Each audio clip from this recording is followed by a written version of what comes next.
14장 4절에서 5절을 봅시다. 시작.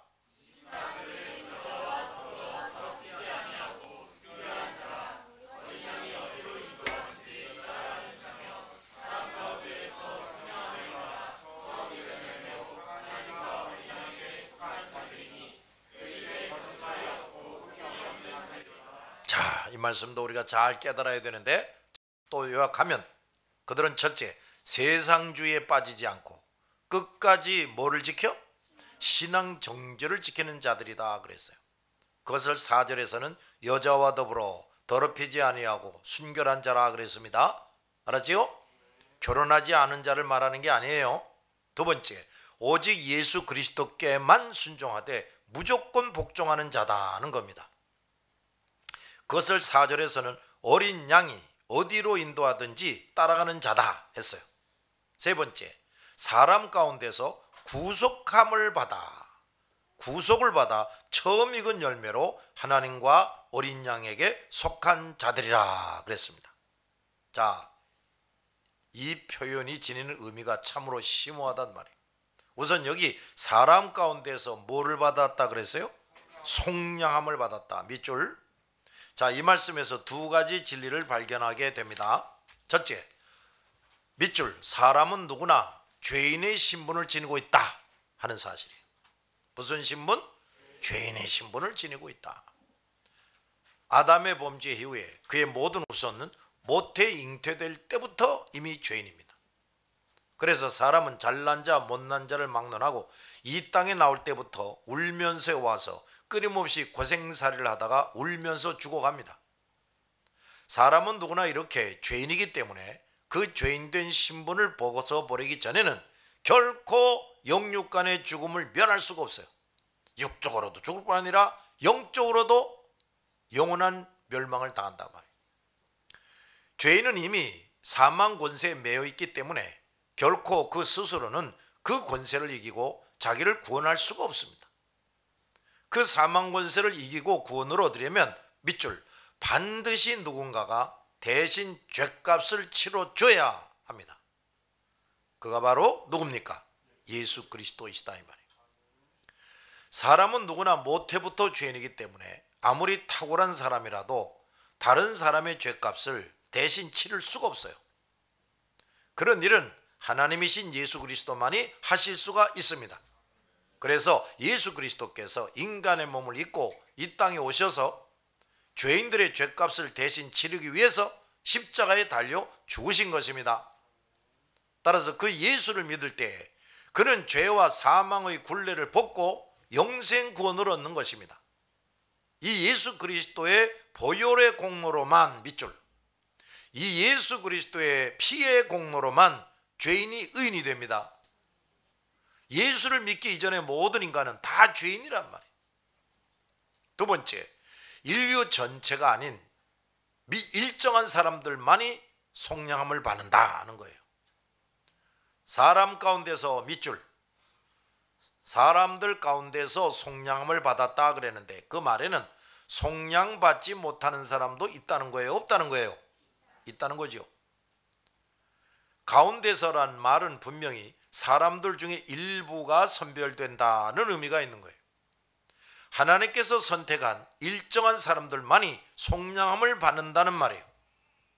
그 일정한 수의 속량을 분명히 보여주는 말이 바로 14만 4천이라는 제한된 숫자란 말이에요. 이 제한된 숫자가 아니라 모두가 다 구원받는다 그러면 이렇게 14만 4천이라는 숫자로 표현할 필요도 없지. 14만 4천이라는 숫자는 결코 무한정의 수를 의미하는 것이 아니었습니다. 지난 시간에 다 살펴봤죠? 그것은 하나님으로부터 선택되고 인정한 사람들만을 가리키는 숫자예요. 밑줄, 하나님으로부터 선택되고 인정된 사람들. 천국은 분명히 이 제한된 사람들만이 거할 수 있는 곳입니다. 그 외의 사람들은 지옥에 가야 돼요. 만약 세상 모든 사람이 다 구원 얻는 것이라고 하면 지옥에는 오직 마귀와 귀신들만이 가야 할 곳이고 인간은 지옥과는 상관이 없다고 성경에도 말해야 돼. 그러나 성경은 누누이 지옥 갈 인간들이 있다는 것과 이미 지옥에 간 사람들이 있다는 것을 밝혀주고 있죠? 있어요, 없어요? 어쨌든 그 14만 4천에 해당하는 사람들은 하나님으로부터 선택되어서 어린 양 예수 그리스도를 믿음으로써 그 보혈의 공로로 속량함을 받은 자들이다 그 말이에요.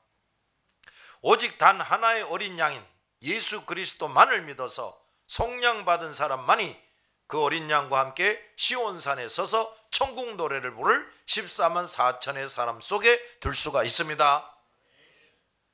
그런데 사람 가운데서 속량을 받으면 그 결과가 어떤 것이냐? 밑줄, 하나님과 어린 양에게 속한 자들이 된다는 겁니다. 이 표현에도 중대한 뜻이 있습니다. 3절을 다시 보면 땅에서 속량함을 얻은 14만 4천이라는 표현이 있었지요. 그런데 여기 4절에서는 밑줄, 사람 가운데서 속량함을 받아 하나님과 어린 양에게 속한 자들이라고 했단 말이에요. 그 14만 4천에 해당하는 사람들은 세상 사람들처럼 땅에 속한 자, 아래에 속한 자가 아니고 속량함을 받았으므로 밑줄, 위에 속한 자, 하나님께 속한 자라는 것을 강조해 주고 있어요.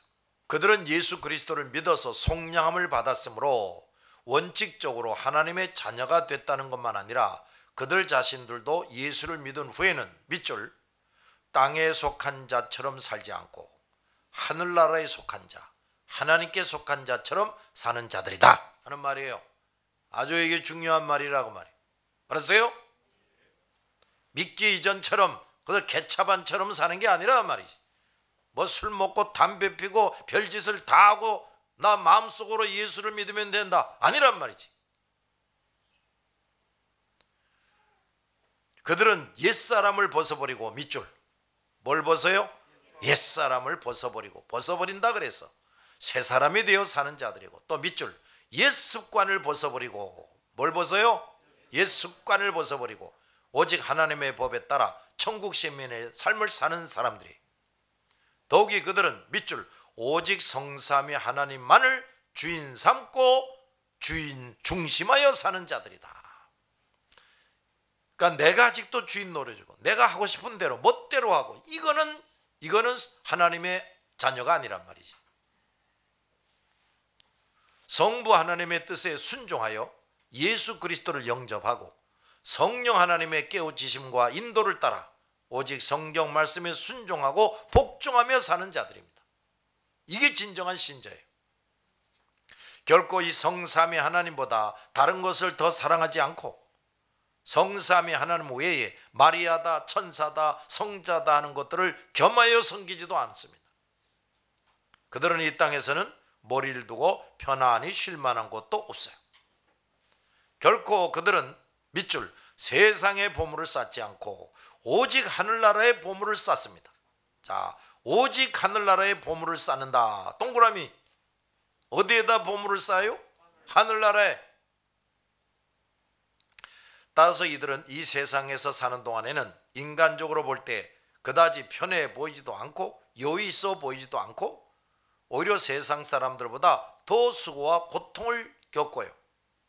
그래도 그들은 밑줄, 낙심하거나 원망하지 않고 결코 불의와 타협해 가면서 육신의 안락을 도모하지 않습니다.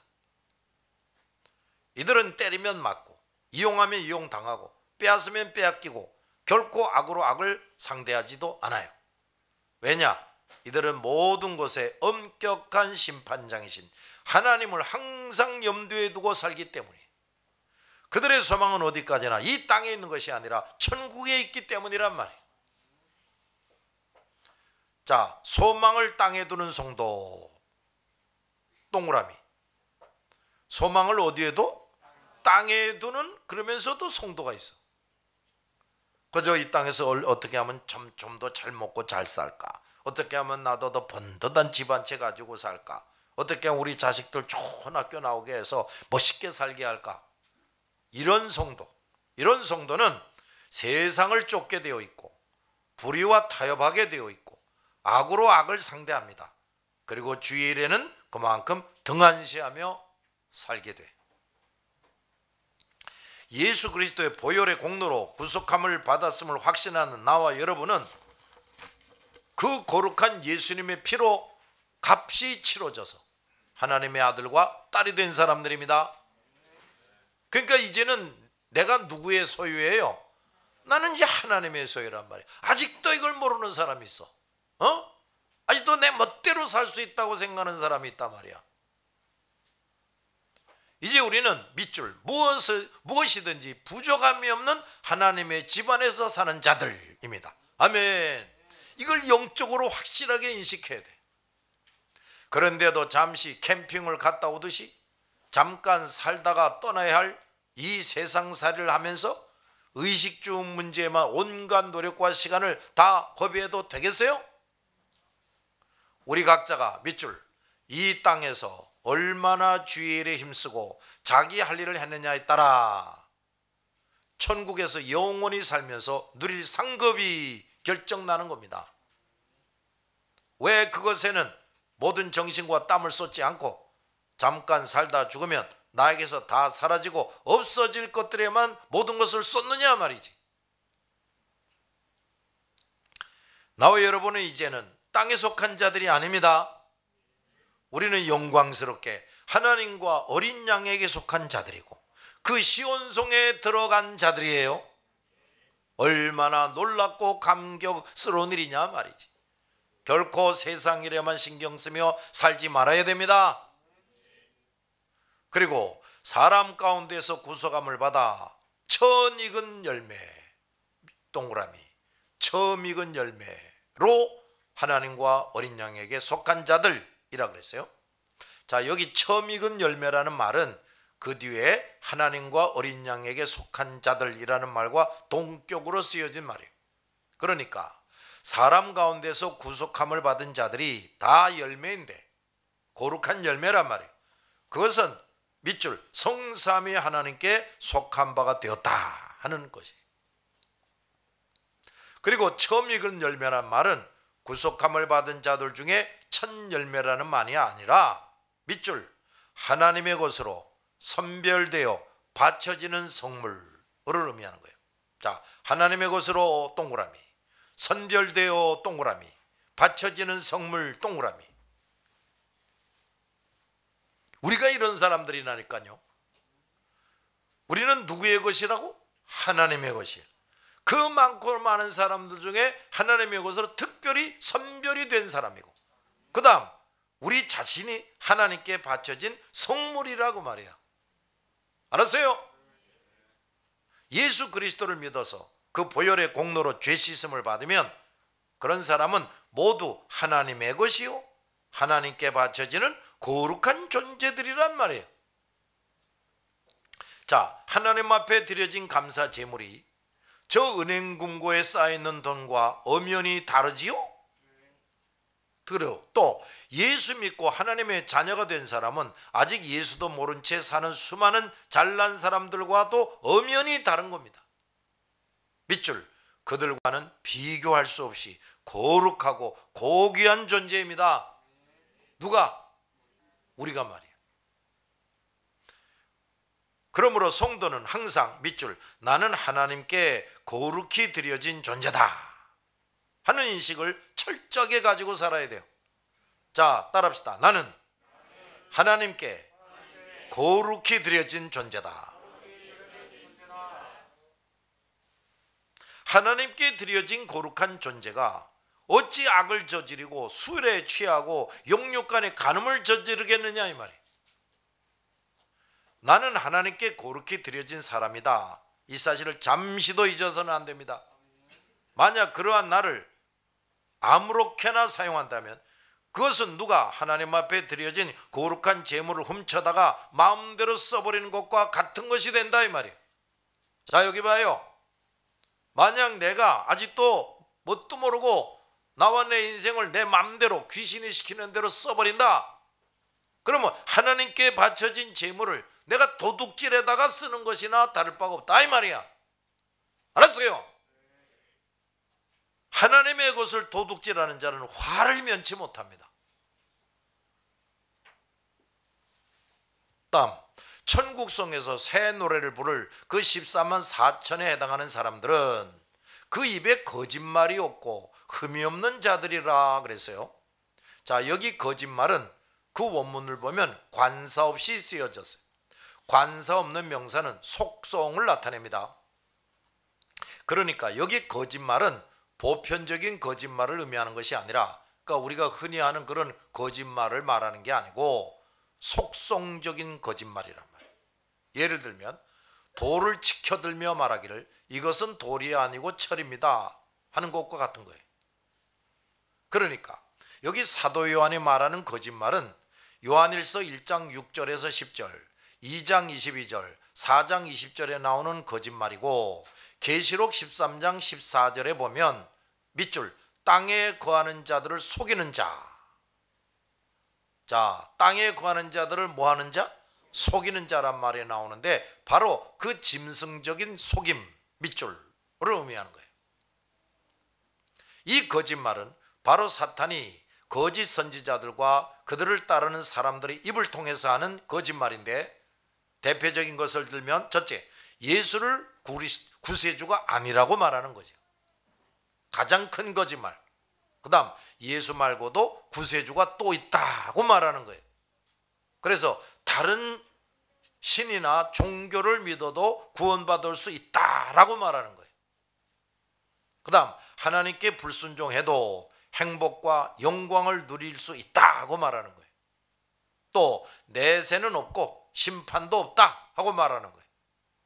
그리고 우상을 섬길 때도 복을 받는다라고 말하는 겁니다. 우상도 복을 준다, 이런 말. 사탄과 그 종들은 하나님과 하나님의 말씀 전부를 부인하고, 밑줄 부인하고 거짓되게 말합니다. 그러나 이 14만 4천에 해당하는 사람들은 오직 성삼위 하나님만이 유일하신 신임을 말하고, 그 하나님의 말씀만이 진리임을 믿고, 그 말씀만을 순수하게 받아들이고 순종하고, 그 말씀만을 전하고 가르칩니다. 우리 성도들은 이런 속성적인 거짓말뿐 아니라 일반적인 거짓말도 버려야 합니다. 잠언 6장 16절을 보면 여호와께서 미워하시는 것, 곧 그의 마음에 싫어하는 것이 67가지이니 곧 교만한 눈, 따라합시다. 교만한 눈, 거짓된 혀, 무죄한 자의 피를 흘리는 손, 악한 계교를 꾀하는 마음, 빨리 악으로 달려가는 발, 거짓을 말하는 망령된 증인, 형제 사이를 이간하는 자. 이런 일이 하나님이 미워하시고 싫어하시는 행위들이다 그 말이에요. 하나님은 거짓말하는 자를 미워하세요. 또 잠언 13장 5절에 의인은 거짓말을 미워하나 악인은 행위가 흉악하여 부끄러운 데에 이르느니라 그랬어요. 또 잠언 20장 17절을 보면 속이고 취한 음식은 사람에게 맛이 좋은 듯 하나 후에는 그의 입에 모래가 가득하게 되리라 그랬어요. 또 잠언 21장 6절을 보면 속이는 말로 재물을 모으는 것은 죽음을 구하는 것이라 곧 불려다니는 안개니라 그랬어요. 성도는 거짓말을 생활의 무기로 삼지 말아야 합니다. 거짓말은 나를 이롭게 하고 지켜주는 것이 아니라 밑줄 나를 해롭게 하고 넘어뜨립니다. 뭐가? 거짓말이. 그리고 흠없는 자라는 말이 있는데 절대적으로 무죄한 자를 말하는 것이 아니고 진정 예수 그리스도를 믿음으로써, 밑줄 진정 예수 그리스도를 믿음으로써 어떻게 믿어? 진정으로 믿음으로써 그 피의 공로로 깨끗이 죄사함 받아 하나님으로부터 의인이라고 인정받은 자를 의미하는 거예요. 이게 흠없는 자예요. 우리 죽을 때까지 흠없는 사람은 없어요. 알았지? 그저 또 실수하고 또 죄를 짓고 그래요. 그런데 예수를 확실히 믿음으로써 그 피의 은총으로 말미암아 모든 것을 깨끗이 사함받아서 하나님으로부터 뭐라고? 의인이다 하고 인정받은 자를 말한다 이거예요. 하나님의 백성이 지니는 결정적인 특성은 거룩하다는 것입니다. 비록 여전히 인간의 몸을 입고 있고 앞으로도 실수하고 범죄하지 않을 수 없는 존재이면 틀림이 없으나 예수를 확실한 믿음을 가진 사람이므로 미래의 죄까지 용서받는 자로 하나님께 인정된 거란 말이에요. 분명히 앞으로 많은 죄를 범할 것이지만 그 사실이 분명한 것처럼 그에게는 그 모든 죄를 사함받을 수 있는 자격, 즉 예수를 믿는 믿음이 있다는 것이 또 분명한 사실이란 말이에요. 그 믿음이 있는 자는 죄를 범하게 될 때 성령의 깨우치심에 따라서 밑줄, 성령의 깨우치심에 따라서 반드시 그 죄를 회개하게 되고, 그래서 그는 결국 모든 죄를 사함받고 천국 가게 된다고 말해요. 그러니까 우리가 천국을 가려면 성령을 받아야 돼요. 성령을 받지 않고는 내 죄를 깨닫고 회개할 수가 없어요. 근데 성령은 어떻게 받습니까? 예수님을 확실하게 믿을 때 받지요. 또 그러므로 분명한 믿음을 가진 사람은 원칙적으로 이미 거룩한 하나님의 백성이 된 것이란 말이에요. 누가 뭐라고 해도 예수를 확실히 믿은 사람은 다같이 거룩한 존재. 이게 참 얼마나 신비한 얘기냐 말이에요. 아직도 죄를 짓고 있다니까요. 아직도 앞으로도 또 죄를 질 사람들인데 하나님이 우리를 보고 거룩한 존재라고 여겨주신다 그 말이에요. 참 희한한 일이지요. 자, 지금까지 설명한 대로 이러한 사람들만이 그 시온산에서 어린 양 예수 그리스도와 함께 새 노래를 부를 사람들입니다.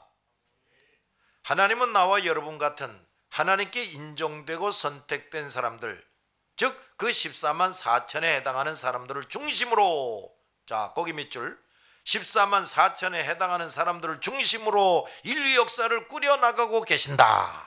아멘. 그래서 이 세상에서 주인공이 누구냐? 예수 믿는 사람들이라니까요. 하나님은 아브라함을 메소포타미아 지역 한 구석에서 불러내시고 그에게 복을 주셔서 그를 통해 전 세계에 하나님의 자손들이 퍼지게 하셨고, 바로 그 아브라함의 자손들을 중심에서, 밑줄, 아브라함의 자손들을 중심에서 인류 역사가 주도되게 하시는 겁니다. 소돔과 고모라 성이 롯이라는 하나님의 사람 한 사람이 그 성에 머물고 있는 동안까지만 무사하다가 그 한 사람 롯이 그 성에서 빠져나오자마자 그 성은 흔적도 없이 멸망하고 사라져 버렸어요. 요셉 한 사람에 관한 하나님의 경륜을 이루시기 위해서 하나님은 요셉이 애굽의 종으로 팔려가기 전에 음란한 여인 보디발의 아내를 미리 예비해 두셨어요. 그 여인 때문에 요셉이 죄도 없이 옥살이를 하게 됐지요. 그 당시 인간의 눈으로 볼 때는 요셉이 참으로 불쌍해 보였단 말이에요. 그러나 하나님의 경륜은 그와 정반대였습니다. 요셉이 그 여인 때문에 옥살이를 하는 것이, 요셉은 당시 세계 제1의 나라의 실권자가 되는 문턱을 통과하는 순간이었어요. 참 이거 참 말이 정말 멋있고 재밌지 않냐? 인간의 눈으로 볼 때 이 요셉이 죄도 없이 옥살이를 하게 됐는데 그 옥살이를 하는 그 순간이 어떤 순간이냐? 그 당시 세계 제1의 나라의 실권자가 되는 문턱을 통과하는 것이었다. 참, 내가 이거 참 잘 썼어. 내가 봐도 참 표현이 멋있어. 바로 그 옥에서 만난 관원들을 통해서 하나님은 요셉이 애굽 왕을 만나게 해주셨고 결국 애굽의 실권자가 되게 해주셨어요. 그 떡 맡은 관원, 술 맡은 관원이 요셉이 갇혀 있는 옥에 들어오게 됐다. 그 정도로 그들도 뭘 잘못한 게 있다. 이것도 다 누구를 위해서? 요셉을 위해서. 그런 일이 생겼다 이 말이에요. 그러니까 누가 주인공이에요? 요셉. 하나님이 함께하는 요셉이 주인공이라고 말이야. 하나님은 하나님의 사람 한 명을 위해서 그 주변에 있는 사람들과 역사를 움직이게 하십니다. 놀라운 것은 하나님은 하나님의 사람 하나를 위해서 밑줄 미래의 역사까지 움직이게 하신다 하는 사실이에요. 참말로 그렇다니까. 여러분 이제 앞으로 세상이 어떻게 돌아갈지 우린 도무지 아무것도 모르지요. 근데 분명한 것은 뭐냐, 참으로 예수 믿고 하나님의 아들 딸이 된 사람들을 위주로 앞으로 미래 역사가 하나님의 뜻에 의해서 정해지고 이루어지게 하신다, 이런 말이야. 그래 우리가 얼마나 대단한 존재들입니까? 우리가 이렇게 다니면서 본 말이야, 야, 참 멋있고 큰 건물들도 많아. 저 백화점 같은 데 보면 생전 처음 보는 물건들도 많고, 근데 그거 꼬리표를 이렇게 보면 욕이 나와. 이런 날강도 도둑놈 같으니라고 뭐 이런 욕이 나와. 그래서 우리는 만져볼 뿐이지. 그런데 말이에요, 그 많은 건물들, 그 시설들, 물건들, 이런 게 그게 전부 다 내게 아니잖아요 지금, 그렇죠? 근데 말이에요, 놀라운 것은 그 모든 것도 우리를 위주로 해서 존재한다는 거야. 만약에 우리가 말이에요 이 땅에서 하나도 없이 다 사라지잖아. 그럼 그것도 전부 다 없어져 버려. 전부 다 불타서 없어져 버리게 돼 있어. 그러니까 그 모든 것들이 존재한다는 것은 그게 결코 내 것도 아닌 것 같은데 우리를 중심으로 그런 것들이 존재한다, 이거 말이야. 참 얼마나 멋있습니까? 요셉이 애굽의 총리 대신이 된 결정적인 사건은 7년 풍년이 들다가 그 후에 또 7년 대기근이 들어서 이루어진 역사예요. 하나님은 요셉을 애굽의 총리 대신이 되게 하시려고 세계적으로 7년씩이나 풍년이 들게 하다가 그 후에는 7년씩이나 대기근이 들게끔 섭리하셨단 말이에요. 그런 계획을 세워놓으시고 바로 왕으로 하여금 꿈을 꾸게 하셨어요. 그 꿈을 오직 요셉을 통해서 해몽케 하셔서 그것 때문에 요셉이 애굽의 총리 대신이 되게 하셨어요. 애굽의 총리 대신이 되게 하려고 7년 풍년, 7년 흉년, 이런 일도 있게 하셨다니까요. 그 얼마나 참 희한한 일인가. 하나님은 유럽에서 박해받던 청교도들이 조상대대로 살던 고향 땅을 등지고 미국으로 이민을 가게 하셨어요. 그들은 미국이란 땅을 향해 가면서 장래 자기들의 생애가 과연 어떻게 될지 도무지 예측할 수가 없었고, 그곳에 도착해서는 인디언들에 의해서 끊임없이 고통을 겪으며 살아야 했는데, 하나님은 그 청교도들이 그곳에 자리 잡게 함으로써 전 세계 그리스도의 복음을 활발히 전파할 미국이라는 세계 제1의 나라를 건설케 하시는 겁니다. 그러니까 청교도들이 그 유럽에서 고향 땅 다 던져버리고 이제 신앙생활답게 하겠다고 미지의 세계로 이제 배를 타고 넘어왔는데, 그 배를 타고 그 아메리카에 탁 발을 들여 놓을 때 벌써 하나님은 이제부터 미국이라는 세계 최강대국을 만들다, 너희들과 자손들을 통해서. 그리고 세계 복음화를 미국이 주도한다. 이렇게 계획을 세워놓고 쫙 이루어지게 하셨다, 이 말이야. 우리 대한민국에 이게 복음화되는 것도 가장 결정적인 역할을 누가 했나? 미국 선교사들이 했지. 잘 들었어요?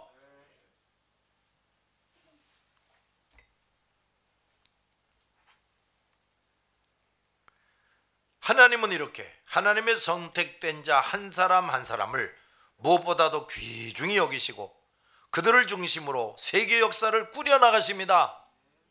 우리가 이런 사람들이 된 거예요. 그러면 이제 우리가 기왕이면 말이야, 그 퓨리탄들, 청교도들이 있을 때 예수 믿는 사람들이 그들만 있었나? 다른 데도 있었지. 근데 이 청교도들이 하나님의 눈에 탁 띈 거야. 너희들 내 마음에 든다. 너희들 내가 미국이라는 가장 좋은 땅을 너희들의 땅으로 삼게 한다. 너희를 세계 최강국으로 만든다.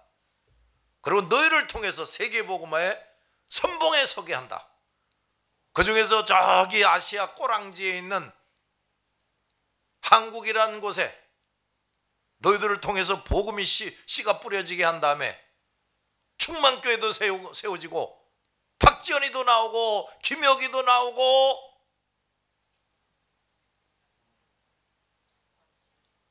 지우가 권이냐? 권지우도 나오게 한다. 이렇게 된 거야 이거. 지금 보면 이것들 조그만 것들 뭐 이거 말도 잘 못 알아듣고 뭐 이렇지만 말이야, 이 아이들이 지금 얼마나 귀한 존재들인지 모르는 거예요. 이제 이 아이들이 잘 성장하고 이제 하나님을 기쁘시게 하면 말이야, 이 아이들이 이 대한민국뿐만 아니라 세계의 주역이 된다니까요. 알았어요? 그렇게 돼야 돼. 알겠지? 그저 뭐 그냥 새우깡이나 먹고 그냥 저 찌찌뽕뽕이나 하고서 살다가 하나님 앞에서 에이 한심한 놈 이렇게 되면 안 돼.